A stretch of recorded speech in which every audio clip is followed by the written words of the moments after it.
கதா பிராரம்பா மூன்றாவது கதை ஆரம்பம். பூர்வ காலத்துல நம்ம பாரத தேசத்துல பத்ரசீலா அப்படின்ற ஒரு நதி இருக்குது. நதிக்கு பக்கத்துல ஒரு ராஜ்யம் ரொம்ப ரம்மியமான ஒரு ராஜ்யத்துல வந்து பாத்தீங்கன்னா உல்காமுகன் அப்படின்ற மகாராஜா வந்து ஆண்டுட்டு வர்றாரு. அவங்க பாத்தீங்கன்னா இந்த ராஜ்யமெல்லாம் கூட ரொம்ப சந்தோஷமா பச்சை பசேல்னு எல்லா விதமான செல்வங்களும் சந்தோஷமா இருக்குது. அந்த ராஜா கூட தன்னுடைய மக்களுக்கு ஏதாவது ஒரு பிரச்சனைன்னா அப்பவே போய் அவங்கள காப்பாற்றுறவங்களுக்கு ரொம்ப ஒரு நல்ல ஒரு ஆட்சியில் இருந்தாங்க. அப்போ என்ன பார்த்தீங்கன்னா அந்த மகாராஜா என்ன பண்ணுறாருன்னா தன்னுடைய சைன்யங்களோட என்ன பண்ணுறாருன்னா நதி தீரத்தில் அந்த நதியோட நதிக்கரையில் பார்த்தீங்கன்னா உத்தராராஜத்தில் பண்ணுறாரு. அப்போ பார்த்தீங்கன்னா மகாராஜா பண்ணுறதுனா எவ்வளோ கிராண்டாக இருக்கும், ரொம்ப விமர்சையாக பண்ணிட்டு வர்றாரு. அப்போ என்ன பார்த்தீங்கன்னா அங்கே என்ன பார்த்தீங்கன்னா பண்ணிட்டு இருக்கிறச்ச அந்த பக்கத்து நகரத்தில் இருந்து ஒரு வைசிய வியாபாரி ஆட்டு வைசிய வியாபாரி ஒருத்தர் என்ன பார்த்தீங்கன்னா அவர் தான் தங்க நகை வியாபாரிகளாக இருக்கிறாங்க. அவங்க என்ன பண்ணுறாருன்னா ஒரு வியாபாரத்துக்காக வந்து அங்கே அந்த நிற்கிறாருப்போ ரொம்ப பார்க்குறச்சு பார்த்தீங்கன்னா ரொம்ப கோலாகலமாக ரொம்ப வந்து ஒரு விமர்சையான ஒரு விழா நடந்துருக்குன்னு பார்த்துட்டு அவர் அங்கேயே மலைச்சு போய் பார்த்துட்டு வர்றாரு. அப்போது என்ன ஆகுது பார்த்தீங்கன்னா எல்லா விழாலாம் முடிஞ்சதுக்கு அப்புறமா மகாராஜா வந்து எல்லாருக்கும் வந்து பிரசாதம் கொடுக்குறாரு. பிரசாதம் கொடுக்குறச்சு என்னாருது அவரும் கிட்ட போய் வாங்கிக்கிறார். நமஸ்காரம் மகாராஜா, நான் பக்கத்து நகரத்துலேருந்து வந்த வியாபாரத்துக்காக வந்திருக்கேன், என்ன இது ரொம்ப விசேஷமாக நடக்குது என்னன்னு கேட்குறச்ச இல்லை ஒன்றுங்க பார்த்தீங்கன்னா உத்தராராஜ பண்ணி வரும் எதுக்கு பண்ணுறோம் அப்படின்னா எனக்கு பகவத் கிருபையால் எந்த விதமான குறைய கிடையாது. என்னன்னு பார்த்தீங்கன்னா என்னோட ராஜ்யம் என்னோட மக்கள் எல்லாருமே சந்தோஷமாக இருக்கு.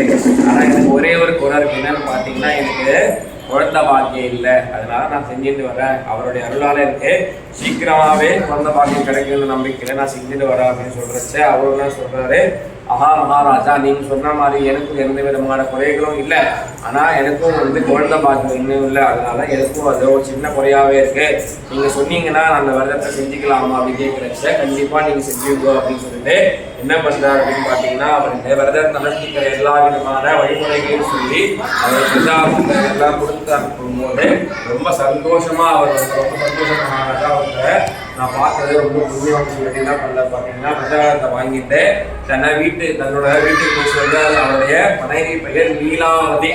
அவங்க பார்த்தீங்கன்னா ரொம்ப காலமாக வந்து ரொம்ப காலமாக குழந்தை ரொம்ப வருத்தப்பட்டு ரொம்ப ஒரு மனசஞ்சத்தோடு இருக்காங்க. அப்போ என்ன சொல்றாருன்னா இவர் ஐயா லீலாவதி, நம்ம இந்த விரதத்தை பண்ணிட்டோம்னா நமக்கு சீக்கிரமாகவே குழந்தை பிறந்துடும் அப்படின்னு சொல்றாரு. அப்போ சுவாமி ஆஹா அப்படின்னு நினைச்சோம்னா நம்ம இப்பயே பண்ணிக்கலாமே அப்படின்னு அவங்க சொல்றாங்க. ஆனால் அவர் ஒரு வியாபாரின்றவங்க எந்த விதமான லாபமும் இல்லாமல் எந்த விஷயங்களும் செய்ய மாட்டாங்க. அப்போ என்ன சொல்றாங்கன்னா சரி கண்டிப்பாக நம்ம விரதத்தை பண்ணிக்கலாம். எப்போன்னு பார்த்தீங்கன்னா நமக்கு குழந்தை பாக்கியம் கிடைக்குதோ அப்போ நம்ம வந்து இந்த விரதத்தை பண்ணிக்கலாம் அப்படின்னு அவர் சங்கல்பம் பண்ணிக்கிறாரு. அப்போ சரி அவருடைய மனைவியை நம்ம வந்து சரி சுவாமி நீங்கள் சொன்னால் சந்தோஷம்தான், அதே ஆகட்டும் அப்படின்னு சொல்லிட்டு அவங்க விட்டுறாங்க. அப்போ என்ன பண்றாருன்னா மகாவிஷ்ணு சுக்கராராய சுவாமி என்ன பண்றாரு, சரி இவன் சொன்னால் வாக்கு கொடுத்தவன் காப்பாற்றுவான் அப்படின்ற நம்பிக்கையில அவர் என்ன பண்றாரு, லீலாவதிக்கு வந்து கர்ப்பவதியார அனுகிரகம் பண்ணாமல் பண்றாரு. என்ன பண்றது பார்த்தீங்கன்னா லீலாவதி வந்து கர்ப்பம் தரிக்கிறாங்க. அப்போ ரொம்ப சந்தோஷமாக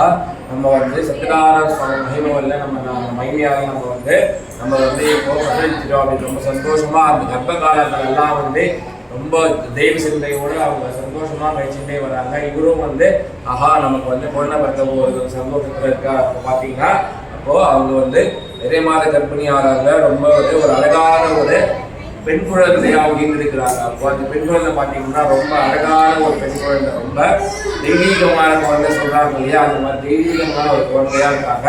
அவங்களை பார்த்துட்டு அவங்க ரொம்ப சந்தோஷப்படுறாங்க. ஆஹா நம்மளுடைய பூர்வ ஜென்ம புனித நம்ம அழைச்சிட்டோம்டா அப்படின்னு சொல்லிட்டு ரொம்ப சந்தோஷமா என்ன பண்றாங்கன்னா அந்த குழந்தைக்கு பேர் சூட்டல் விழா எல்லாத்தையும் ஏற்பாடு பண்ணும்போது அப்போ எல்லா விதமான சொந்த பந்தங்கள் எல்லாரையும் கூப்பிடுறாங்க. அப்போ என்ன சொல்றாங்கன்னா அப்போ அந்த மனைவியான லீலாவதி சொல்றாங்க, ஆஹா சுவாமி நமக்கு வந்து குழந்தை பிறந்துச்சு பகவான் அருளால நம்ம இப்போ வந்து குழந்தை பிறந்த உடனே நீங்க பூஜை செய்யறேன்னு சொன்னீங்க, அப்போ நமக்கு செஞ்சுக்கிறோம் இல்லையா அப்படின்னு கேட்கிறாங்க. அப்போ அவருக்கு என்ன ஆச்சுன்னா இப்போ வேலை முடிஞ்சிருச்சு.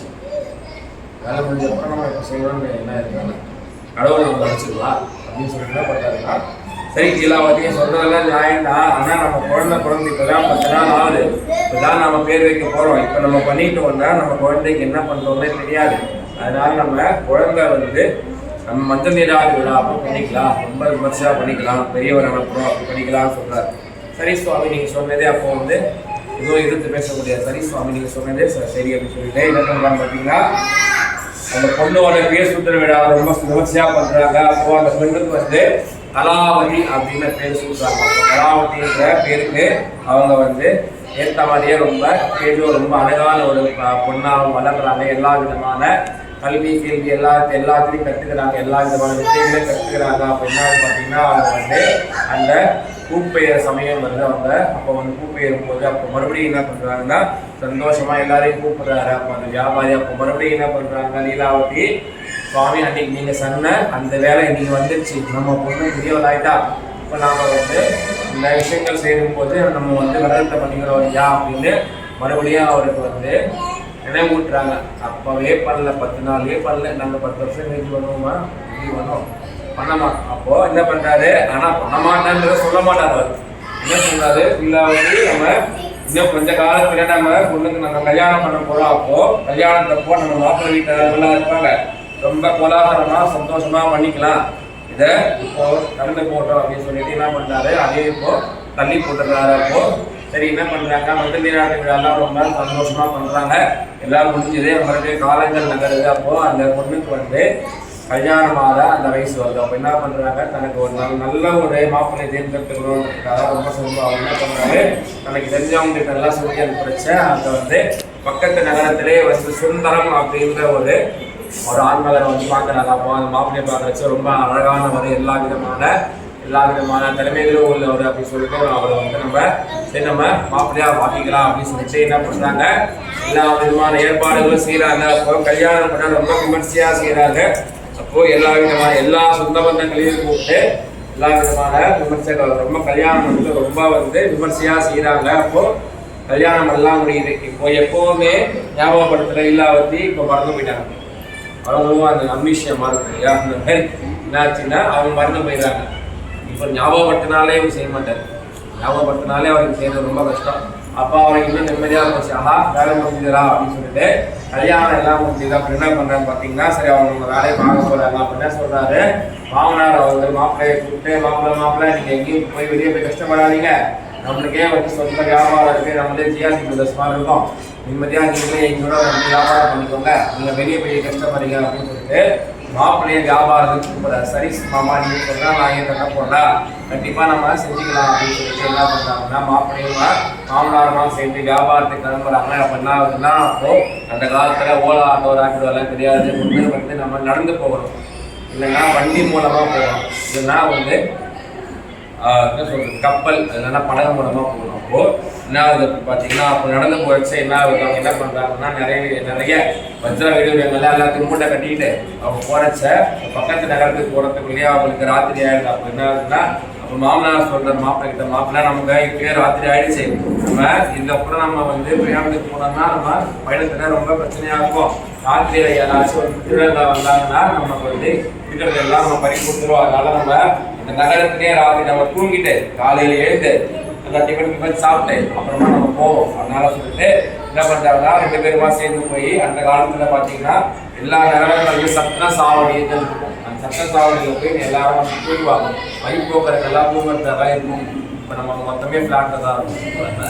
என்ன ஆகுது பார்த்தீங்கன்னா சத்திர சாவடியில் போய் நிம்மதியாக பட்டு தூங்குறாங்க. அப்போ என்ன ஆகுதுன்னா அர்த்தராத்திரி வேலையில் என்ன ஆகுது, அந்த மகாராஜா அரண்மனையில் இருக்கிற அங்கே என்ன பார்த்தீங்கன்னா திருடர்கள் வந்து உள்ளே பூந்துட்டாங்க. உள்ளே பூந்துட்டு எல்லா விதமான பத்திர விடுதலைகள்லாம் ராஜாவோட கஜானாவில் வந்து பங்கடிச்சுக்கிறாங்க. திருடர்கள் உள்ளே வந்து கொண்டு வச்சுட்டு என்ன பண்ணுறாங்கன்னா எல்லாத்தையும் கட்சி எடுத்துக்கிட்டே கிளம்புறதுக்கு இருக்கும்போது என்ன பண்ணுறாங்க, அங்கே காவலாளிகள்லாம் பார்த்துட்டு ஐயோ நம்ம ராஜாவோட கஜானாவில் இருந்து திருடங்கள் உள்ளே வந்து எல்லாத்தையுமே திருடுறாங்கடா, நம்ம போய் எல்லாத்தையும் காப்பாற்றணும் அப்படின்னு சொல்லிட்டு என்ன பண்ணாங்க பார்த்தீங்கன்னா திருடர்களை வந்து துரத்திக்கிட்டு வராங்க. திருடர்கள் பார்த்தீங்கன்னா அந்த மூட்டைகளை சுமந்துட்டு ரொம்ப தூரம் ஓடுறச்சு என்ன ஆகுது பார்த்தீங்கன்னா அவங்களால ரொம்ப தூரம் ஓட முடியல. அவங்க வந்து அந்த காவலாளிகள்லாம் துரத்திக்கிட்டே வராங்க. அப்போது நம்ம எப்படியாவது இவங்ககிட்ட நம்ம சிக்கணும்னா நம்மளை இழைச்சிருவாங்க. அதனால நம்ம என்ன பண்ணுறோம்னா எங்கேயாவது போட்டுட்டு நம்ம போயிடலாம், நமக்கு உயிரோடு இருந்தால் சந்தோஷம் இருந்தாலும் வந்து பார்த்துக்கலாம் அப்படின்னு சொல்லி என்ன பண்ணுறாங்கன்னா சத்திரங்கக்கிட்ட வந்து அந்த மூட்டைகளை போட்டுட்டு அவங்க போயிடுறாங்க. ஆனால் என்ன ஆகுதுன்னா இவங்க தான் குற்றவாளிகளாக அவங்க வந்து என்ன பண்ணுறாங்கன்னா இந்த 2 பேரும் தான் இவங்க குற்றம் செஞ்சுருக்காங்க அப்படின்ற மாதிரி ஒன்றாவது மாமனார் மருமகன் 2 பேருமே கூட்டிட்டு போயிட்டு மகாராஜா முன்னாடி நிறுத்திடுறாங்க. அவங்களுக்கு ஒன்றுமே புரியல. மகாராஜா அந்த ராத்திரிகளில் வந்து பார்க்குறாரு, என்னப்பா பிரச்சனைன்றப்போ இந்த மாதிரி இவங்க தான் சுவாமி நம்ம கஜானாவில் இருக்கிற எல்லா விதமான மனுவாங்க தேடி போயிட்டாங்க, இவங்க அவங்க என்ன பண்ணாங்க, சரி நீங்கள் இவங்களுக்கு போய் சிறைச்சாலை அடைச்சிருக்க, இந்த எல்லா விதமான செல்வங்களை எடுத்துட்டு போயிட்டு உள்ள கஜானாலாம் சேர்த்துருங்க அப்படின்னு சொல்லி ஒரே ஒரு ஆர்டர் போட்டு அவர் முடிகிறார். அப்படின்னா அதுக்கு பார்த்தீங்கன்னா இவங்க 2 பேரும் மாட்டிக்கிறாங்க, இவங்களை சிறைச்சாலை அடைச்சிடுறாங்க. இவங்க கஜானா இவங்க கொண்டு வந்த எல்லா செல்வங்களும் அதோட சேர்ந்து மொத்தமாக போச்சு. அப்போ அவங்களுக்கு ஒன்றும் புரியல. அங்கே பார்த்தீங்கன்னா லீலாவதி கலாவதி 2 பேருமே வந்து அவங்களுடைய செல்வங்களை எல்லாம் இழந்துடுறாங்க. அப்போ அவங்களும் வறுமையில வாழ்றாங்க. இங்கேயும் பார்த்தீங்கன்னா சிறைச்சாலையில் இருக்கிறவங்களுக்கு இவங்களுக்கு ஒன்றும் புரியல, தெரியல. இவங்களை கேள்வி கேட்கறவங்களும் தெரியாது, சொல்றவங்களும் சொல்றவங்களும் தெரியாதப்போ அவங்களுடைய கஷ்டகாலமானது ஆரம்பமாயிடுச்சப்போ இப்படி வாழ்க்கையே இருக்கும்போது என்ன பார்த்தீங்கன்னா இவங்க நம்ம லீலாவதி கலாவதி பார்த்தீங்கன்னா அவங்களுடைய எல்லா விதமான செல்வங்களையும் ரொம்ப வந்து ஒரு ரொம்ப பிரேமான ஒரு வாழ்க்கையில் இருக்காங்க. ஏன்னா அவ தன்னுடைய கல்யாணமான கொஞ்ச நாளையே தன்னுடைய புருஷன் வந்து போனவரே எங்கே போனாலே இல்லை. இப்போ மாதிரி வாட்ஸ்அப்பு டெலிகிராம் எதுவும் கிடையாதப்போ ஒன்று வந்து நம்ம சொல்லிட்டு போனோம் அப்படின்னா சொன்ன நேரத்தில் வந்துடுவாங்க. அப்படி இல்லைன்னா வந்து தூது அனுப்புவாங்க. தூது அனுப்புறது அந்த காலத்தில் இருக்கிற ஒரு பழக்கம். ஆனால் இப்போ எதுவுமே இல்லையே அப்படின்ற அவங்க போனாங்க என்னன்னா தெரியலையே அப்படின்னு சொல்லிட்டு அவங்க வந்து ரொம்ப வந்து ஒரு வருத்தத்தில் இருக்காங்க. தன்னுடைய மகளான அந்த கலாவதி வந்து பார்த்தீங்கன்னா ஐயோ நமக்கு இப்போ போனவர் திரும்பி வரலையே ரொம்ப ஒரு வேதனையில் இருக்காங்க. அப்போது ரொம்ப வந்து ஒரு விரக்தியில் பார்த்தீங்கன்னா அவங்க அப்படியே வந்து ஒரு பிரம்மபுட்சமாக அப்படியே சுற்றிக்கிட்டே இருக்கிறச்ச அங்கே ஒரு இடத்துல பார்த்தீங்கன்னா சத்யநாராயண சுவாமி பூஜை பண்ணிட்டு ஒருத்தவங்க யாரோ ஒருத்தவங்க. அப்போ அங்கே போய் பார்க்குறாங்க. ஆனால் அவங்க பார்த்து அவங்க பூஜை நடந்துட்டு நீங்களே பார்த்துட்டு இருக்காங்க. அப்போ என்ன ஆச்சுன்னா பூஜைலாம் முடிஞ்சதுக்கு அப்புறமா அவங்க இருக்கிற பூஜை பண்ணுறவங்க எல்லாரையும் கூப்பிட்டு பிரசாதம் கொடுக்குறச்சு இவங்களையும் கூப்பிடுறாங்க. கூப்பிட்டு பிரசாதத்தை கொடுக்குறாங்க. என்னம்மா யாருமா நீ இன்னும் ரொம்ப சுகமாக இருக்கு என்னன்னு சொல்லி கேட்குறச்ச என்னம்மா சொல்றீங்க, நான் வந்து நம்ம நல்லா வாழ்ந்த குடும்பம். ஆனால் என்னன்னு தெரியல, எங்களுக்கு கஷ்டகாலமாக இப்போ எங்களை வீட்டுக்கார போனவங்க எங்கே போனாங்கன்னே தெரியல. நாங்கள் எங்கள் கிட்ட இருந்த எல்லா செல்வங்களையும் பறிகொடுத்துனா ரொம்ப ஒரு துயரமான ஒரு வாழ்க்கையை வாழ்ந்துருக்கோம் அப்படின்னு சொல்கிறச்ச சரி நீ எதுவும் புறப்படாத, நீ என்ன பண்ணிக்கலாம் இந்த விரதத்தை நீ கண்டிப்பாக பண்ணிக்கோ அப்படின்னு சொல்லிட்டு அந்த பொண்ணுக்கு எல்லா விரதத்தை அந்த சத்யநாராயண விரதம் பண்ணுற எல்லா விதமான வழிமுறைகளையும் சொல்லி அவங்க பிரசாதத்தை கொடுத்து அனுப்புகிறாங்க. ரொம்ப சந்தோஷமாக உங்களால் எனக்கு ஒரு நல்ல ஒரு வழி கிடச்சிது அப்படின்னு சொல்லிட்டு அந்த பொண்ணு நமஸ்காரம் பண்ணிட்டு தன்னோட அம்மா கிட்ட போய் சொல்கிறாங்க. அம்மா கிட்ட போய் சொல்கிறச்ச அவங்க அப்போ ஞாபகத்துக்கு வராங்க, நம்ம இந்த மாதிரி பெரிய ஒரு தவறு செஞ்சிட்டோம், நம்ம நீ பிறந்ததே அவரோட அருளாளர் தான். ஆனால் அவங்க அப்பா வந்து இந்த விரதத்தை செய்ய விடாமல் அதை தள்ளி போட்டு இவரை நம்ம இப்போ வந்து அவருடைய கோபத்துக்கு ஆளாயிட்டோம், நம்ம ரொம்ப பெரிய தப்பு பண்ணிட்டோம் அப்படின்னு சொல்லிட்டு அந்த என்ன பண்ணுறாங்கன்னா அந்த அம்மாவும் நாங்கள் 2 பேருமாவே சங்கல்பம் பண்ணிக்கிறாங்க. நாங்கள் ரொம்ப பெரிய தப்பு பண்ணிட்டோம், நீங்கள் மன்னிச்சுங்க, எங்களை நீங்கள் தான் வந்து மன்னிச்சு அருள் புரியணும் அப்படின்னு சொல்லிட்டு அவங்க பிரார்த்தனை பண்ணிட்டு அவங்க என்ன பண்ணுறாங்கன்னா அப்பயே சங்கல்பம் பண்ணிக்கிறாங்க பூஜை செய்யலாம் அப்படின்னு சொல்லிட்டு. அப்போது நான் என்ன போட்டு பார்த்தீங்கன்னா அவங்க சங்கல்பம் பண்ணதுக்கு அப்புறமா தன்னுடைய சொந்த பந்தங்கள் எல்லாம் போய் கேட்குறச்சு அவங்களால முடிஞ்ச உதவியை செஞ்சுறாங்க. அப்போது அந்த ஒரு செல்வத்தை வச்சுக்கிட்டு அவங்க என்ன பண்ணுறாங்க சத்யநாராயண சுவாமி செய்கிறாங்க. அப்போது செய்கிறச்ச பார்த்தீங்கன்னா அப்போ பகவான் பார்க்குறாரு, சரி இவங்க இப்போ யாசிப்பாவும் திருந்தினாங்களே, சரி இவங்களை வந்து இதுக்கு மேலே நம்ம கஷ்டப்படுத்தாங்கணும் அப்படின்னு சொல்லிட்டு என்ன பண்ணுறாங்கன்னா சத்யநாராயண சுவாமி அந்த மன்னரோட கனவுல போய் சொல்கிறார். மகாராஜா கனவுல போய்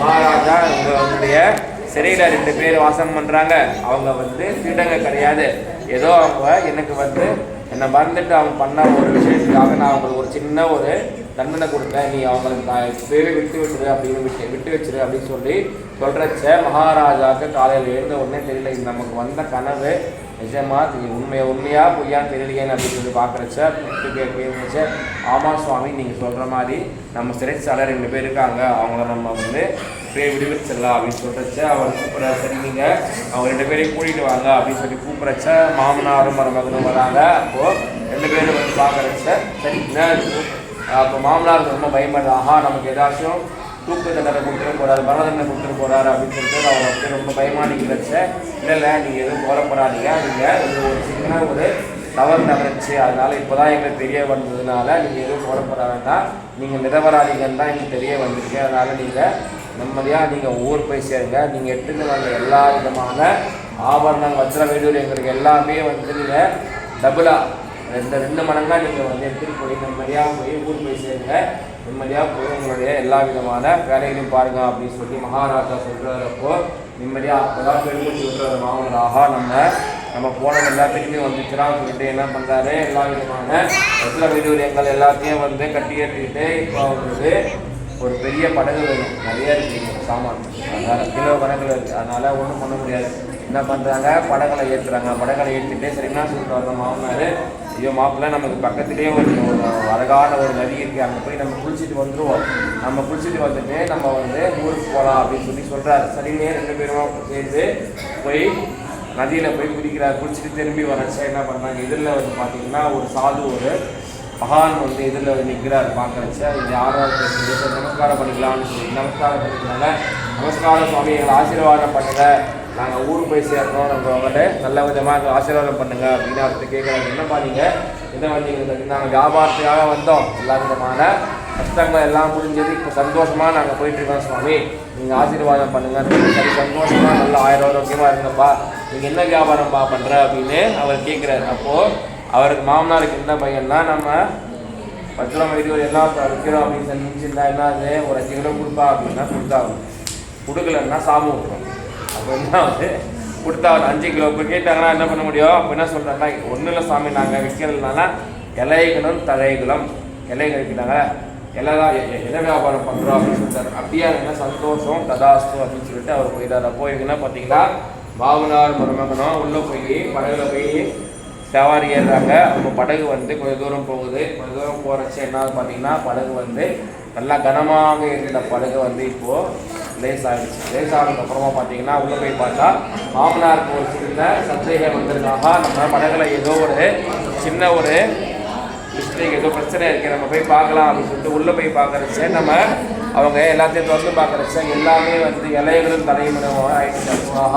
நம்ம எவ்வளோ பெரிய தப்பு பண்ணிட்டோம் மாப்பிள்ள, நமக்கு கொண்டு வந்த எல்லா விதமான செல்வங்களும் போச்சு, எல்லாமே நம்ம சொன்ன மாதிரி இலைகளும் தலைகளும் ஆகிப்போச்சு, என்ன பண்ணுறது, சரி நம்ம ஒன்றும் பண்ண முடியும், ஒன்று அவர் காலில் போய் போயிட்டு தான் ஆசீர்வாதம் வாங்குகிறோம் அப்படின்னு சொல்லி அந்த மாமனார் சொல்கிறச்சு. அப்போ என்ன பண்ணுறாங்கன்னா 2 பேருமா சேர்ந்து அவர் தேடி போகிறாங்க. 4வது கேசவாயுத மகாநாராயணாய 4வது 3வது கதை முடிஞ்சது.